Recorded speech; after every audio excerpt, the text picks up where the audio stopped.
She wasn't a big fan of women's groups because they always did have that kind of catty air about them. You did say that the first time we met, and that's not the only reason we clicked, one of the reasons, but that, you would go to these events and kind of get the look up and down or kind of the stink eye or, feel like you have to prove yourself with your elevator pitch within 10 seconds of meeting somebody. And that's just not a fun place to be. No, and I was really, like, again, I wanted to say to the ladies, I'm like, I'm not in junior high anymore. Yeah, I don't understand.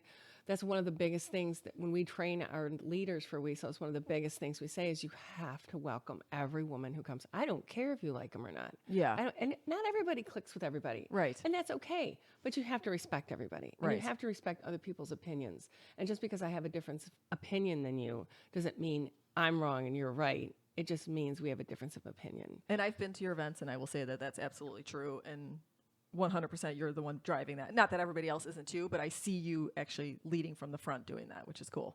Yeah, and it has to be. It has to be that one of the things that's very disheartening to me is that a lot of women say that they're for women's empowerment or that they're for, they advocate, they're a feminist, but they don't like that kind of woman.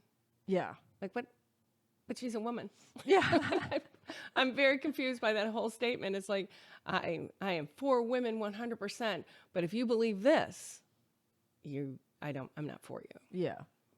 And you don't have to like everybody, again, but you do have to respect other people's journeys. Yeah. Other people have a different journey than the person sitting next to them. You and I have a completely different journey. Yeah. And you have to respect that. I don't have to be your friend, and we don't always click, but you have to appreciate that people are allowed their opinion just like you're allowed your opinion. Yeah, and I always take it as a learning opportunity to learn more about something I may not have known a lot about. Right. Yeah. And that's one of the things I tell the ladies about one-on-ones. Get curious about the woman sitting across from you. Don't be so quick to judge. Don't be so quick to... I've sat with many women that we've had completely different opinions, and that's fine. We're not going to be best friends, but to listen and to learn is so important. And isn't that ultimately what an open mind is? Yeah. So tell us a little bit about the model of WESOS and how it works today. Okay, so you and I were talking earlier, and I believe when I first started WESOS, I had no intention of this being a group that was going to be a unique business model, or this was going to be my job someday, or anything like that. Like I said, it took on a life of its own. And wait, did the original organizer ever come back to you, or are they sort of out of the picture? They're out of the picture. Okay. Yeah, no. Because you can't come back now that it's successful and be like, hey, we want this Well, group. I had to have her sign off on the name. I had to interesting. have her sign, because of all that stuff. Okay. But no, she never has. She's very successful in her business. I see her every once in a while on social media. So that's a good story. Yeah. No, and she's a very successful entrepreneur, which says something. Yeah. So what were we talking So about the model and how it works and how people can get involved. So the ideally, and again, you and I were speaking about this earlier. Ideally, women come to WESOS and they get this boost of confidence, and start to realize that their idea could be viable. Obviously, I'm the perfect example of, gee, maybe this could actually work. I started to say this was not a business model that I wanted to start. It was just where I wanted a network. I wanted a network someplace where there wasn't a cattiness, where it was expected for you to be supportive and to share resources.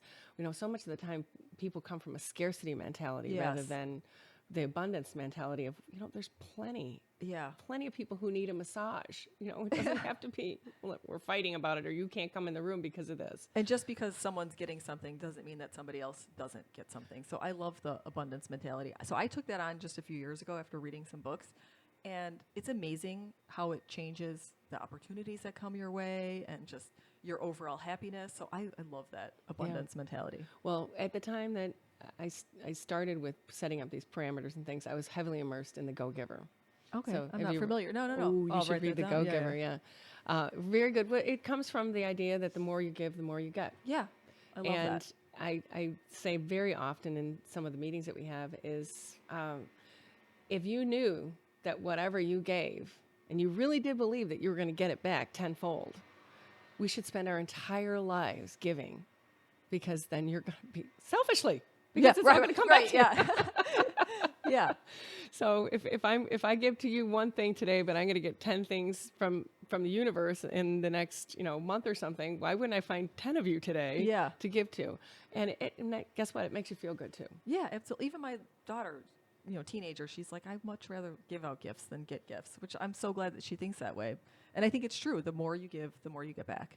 And I think one of the worst things about, and I'm going to say women, but I hate to. You're right, what generalize. I like to say feminine energy. Yeah. I think that the feminine energy is much more less apt to accept, to be open to receiving. Oh, interesting. So, Yeah. as you'll see, a lot of women they want to give. They want to give. No, you don't need to do anything for me. I want to give. I want to give. I want to. No, you need to fill up your cup.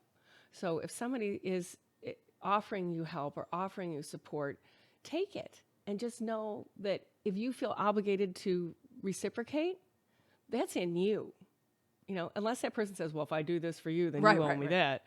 I think we all have to be open to the idea of it's okay for someone else to help us. It's okay for somebody to give us a hand, which is really ultimately the overarching idea of WESOS is that you came to WESOS, you were able to get all this confidence from WESOS. Now you're doing well and your business is doing well. Now you turn around and you help the lady behind you. And I think that's such a key part of WESOS. And I do see some women come and they get all their confidence from WESOS and then they want to use the community to sell to them, or they want to use the community. It's like, it's not going to work for you. It's got to be, I want to come back and help and support.